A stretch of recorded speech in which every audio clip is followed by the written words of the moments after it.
Hello, everybody. It's a true honor and a pleasure to be presenting at this fantastic conference. My name is Dr. Sarah Gordon. I am CEO and co-founder of Satarla, and I'm joined here by the fantastic Norm Gridley. Norm, do you want to introduce yourself? Buenos días a todos. Gracias, Sara. Yo soy Norman Gridley. Yo vivo en Santiago, Chile. Y como decía Sara, es un gran placer poder presentar eso a todos ustedes. Yo soy asociado en Satarla. Y la presentación va a ser en inglés. Entonces yo voy a pasar la presentación a la Sara. Muchas gracias, Sara. Adelante. Thank Go you ahead. very much, Norm. So with regards to the presentation that we'd like to take you through today, we have three different sections. Firstly, looking at how and why environment, social and governance standards are changing and changing especially quickly at the current moment in time. Secondly, we're going to go into the different pain points with regards to reporting on ESG. So what is the problem that needs to be fixed at the moment to make sure we are reporting on reality rather than fiction? And thirdly, we're going to take a look at some solutions, and these solutions are equally applicable to operators, investors, communities, governments, etc. So all of the different stakeholders who are interested in trying to ascertain how responsible our mining operations may or may not be. So with regards to this, how and why are ESG standards changing at the moment? So if we go back in time, and this little diagram here really only comes up until about 18 months ago, and we can see the flurry of activity that was going on with regards to the wealth and the diversity of ESG standards.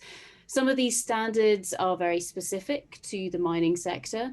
Others are appropriate globally for all different aspects of sustainability. But what we've seen is a big increase in focus and scrutiny with regards to the quality of these standards, which of course continue to change. Now, the key thing with regards to these standards is that they are designed for very specific purposes.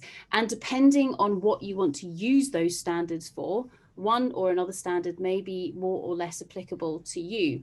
So, for example, if you're looking at aspects of project governance, the Equator Principles may be the main set of principles that you will have come across with regards to maybe ascertaining if you want to finance a particular project. Conversely, if you're looking at the more generic quality of sustainability that might be utilized by an operation, using the GRI or the SASB requirements or frameworks may be more appropriate to you. And of course, as many of us are of course aware, GRI and SASB are going through a merging process at the moment, which is brilliant. So the two of them are coming together to offer us an aligned standard that we can all refer to.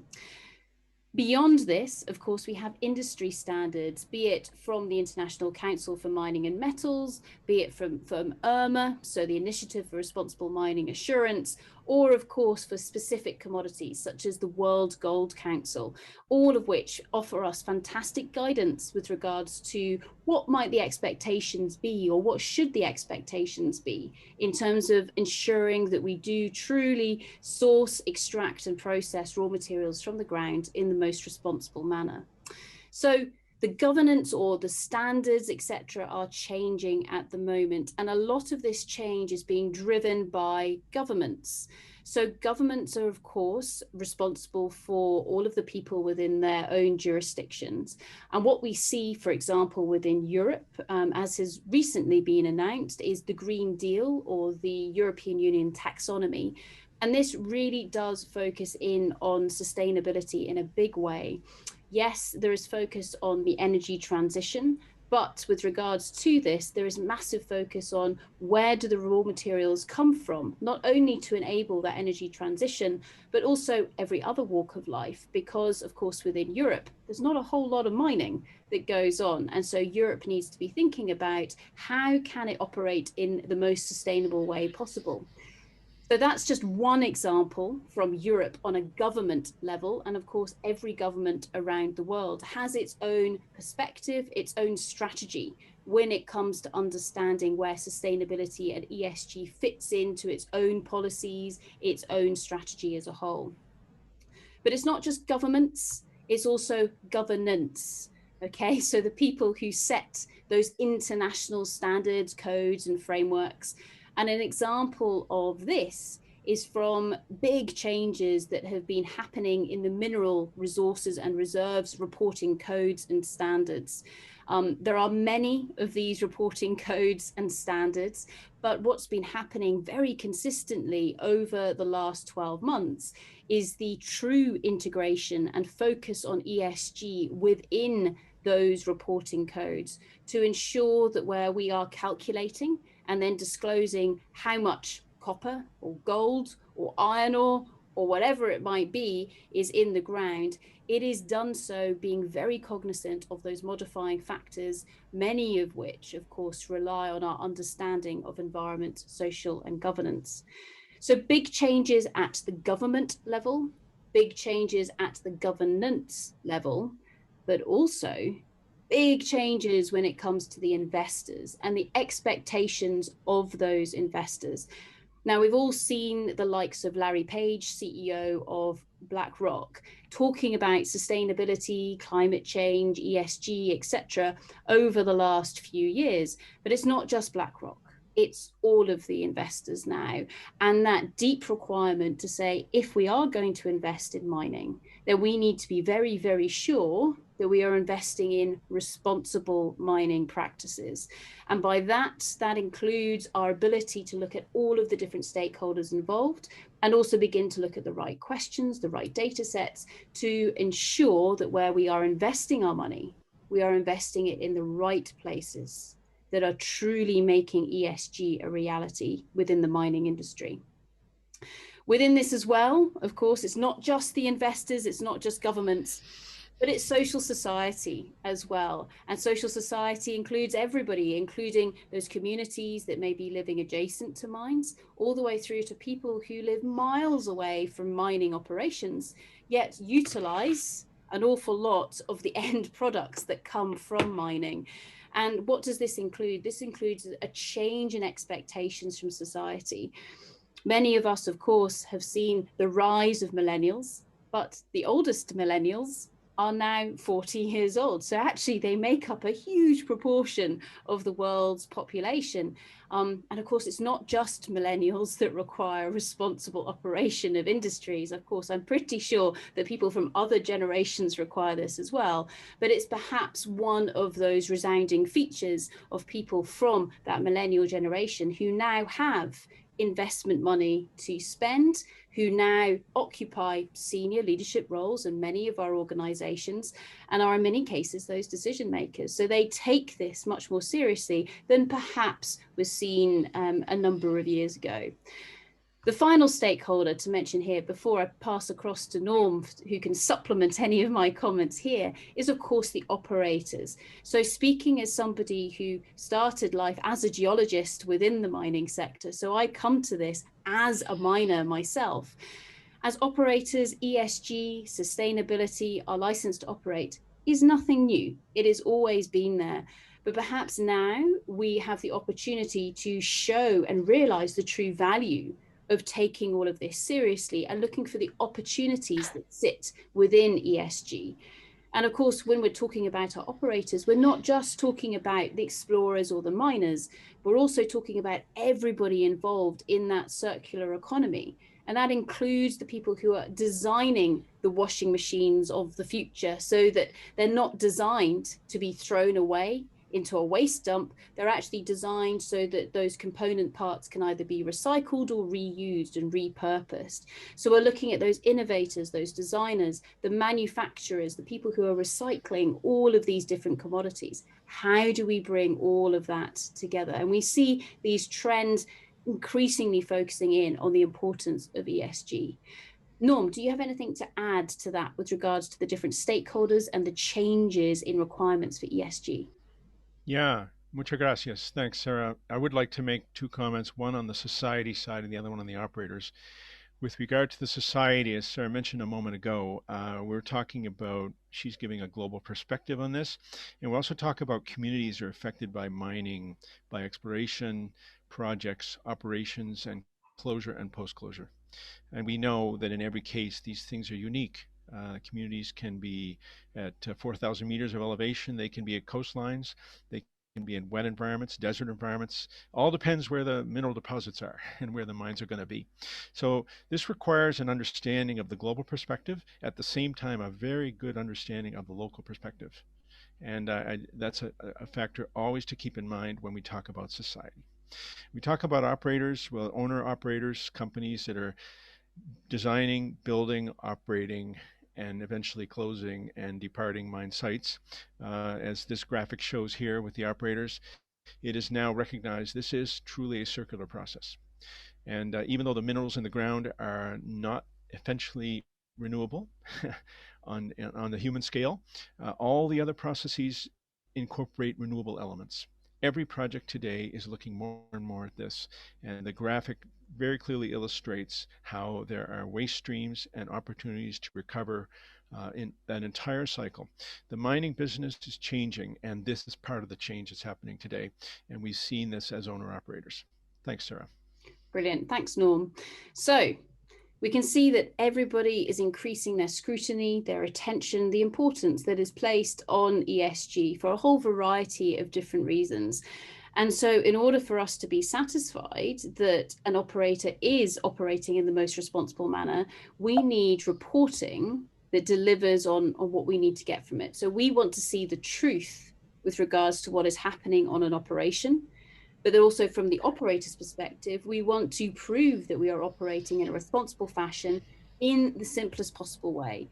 Speaking as somebody who in the past has certainly had to complete many different sustainability questionnaires from customers, investors, etc., and actually despairing almost at the quality of the questions that have been coming to me, because I wish they just asked the right questions rather than giving me a list of things that really were only tick box requirements. And what do I mean by this? Well, what I mean is that when we are trying to report, we're trying to show that we are actively managing our risks. So we have those risks under control. We're taking charge of those risks. Now, I realize that the word control is difficult in terms of translation into other languages, but from an English language perspective, we mean to take charge of something. Okay, so we are actively changing that threat or that opportunity that control is in place to help manage. Now, with regards to our reporting, it is very, very easy to ask people to report on whether they have a policy or a management system. So that would be akin to asking somebody if they have guidance in place with regards to help managing a risk. Now, that's important to have that guidance, to have that policy, to have that standard, to have that management system. But to be honest, unless you actually use that policy, it's not going to make the blindest bit of difference. And so therefore, what we're asking for is don't ask somebody if they have a policy. Ask a much more intelligent question, which focuses in on what are they actually doing on the ground? How is that policy manifesting when somebody's actually using it? Similarly, with regards to data collection, often we get asked questions of, okay, do you have a piezometer in place in that tailings dam? Well, yes, I have many piezometers, but the trick is, what am I doing with that data that comes from those piezometers? Because using that data, making decisions based on that data and taking action in terms of the management of their tailings dam, that's the important bit, not do I have a piezometer? And so what we have here is that focusing in on what is making a difference. And in this case, it is the real controls, the things that actively change that threat or opportunity. That is what makes a real difference. The data collection and the guidance, yes, it's important. But if you want to ask people the questions that are most efficient for their time, ask about the controls, because that's where the impact and the action really resides. Norm, do you have anything to add to that? This is one of the most important slides we can talk about today in this presentation. As Sarah said, it's very easy to say, do we do data collection? Do we have guidance? But in my experience and our experience in mining operations and projects, we always have to look to the right side and say, what are we doing to control the risk that is in front of us? And what are we physically doing? What are we doing on the ground in the project or in the operation to reduce a risk. And if we're doing something there, that's going to appear in the lower right corner in the green box. And if it does not actively change the cause or impact of the risk, then it's not a control. And so we want to make sure that ESG reporting and all reporting is reporting on what is making a difference to manage risk. Thanks, Sarah. Thanks, Norm. So in terms of that ability to manage risk, and you'll see there's a little fact sheet posted in the bottom right-hand corner of this slide, which is freely available to everybody if you require more information. But with regards to this management of risk, what we have there is that real action coming in box number 3 on this diagram in front of you here. And if we can actively manage our risks to the right level of tolerance, then we will be able to achieve those objectives that we have set.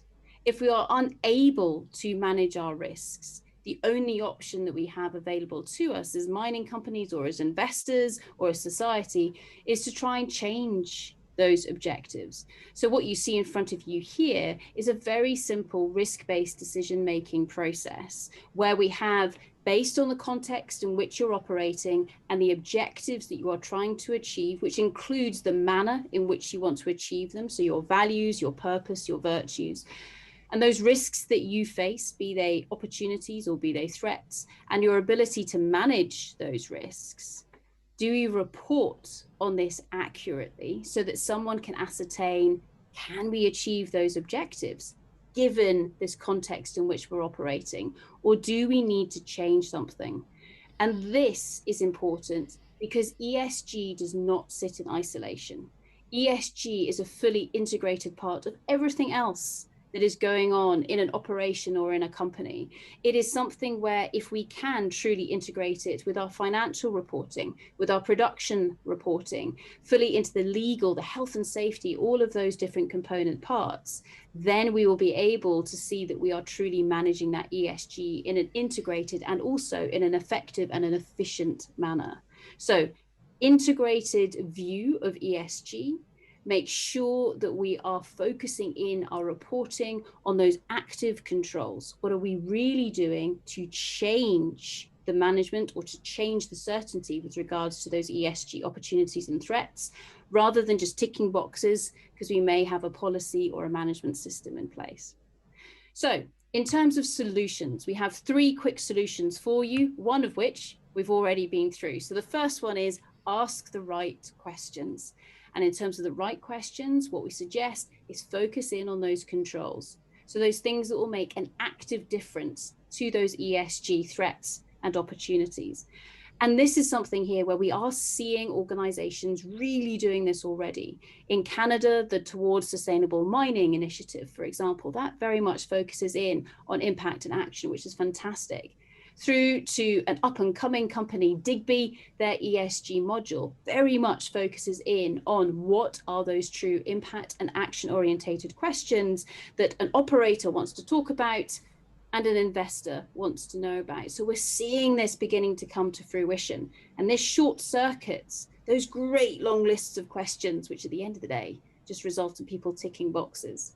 The second thing is to try and make use of data sets that aren't just drawn from the operator themselves. The operators are incredibly busy, and the massive advances in technology over the last 10 years now gives us access to phenomenal data sets, say from satellites, from DNA sampling of watercourses to ascertain what the biodiversity might be. There's a huge range of different tools and techniques that are out there that help us to better understand the ESG threats and opportunities that might be being faced and managed by an operation.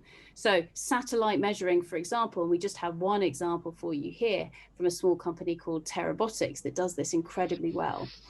And the third solution that we have for you is that designing and operating responsibly. Okay, so actually doing what we say we are going to do. The governance has aligned with the investors, has aligned with society's expectations. And as operators, this is nothing new. We've always known that these options are on the table in front of us, but we haven't always seen the value in following through with them.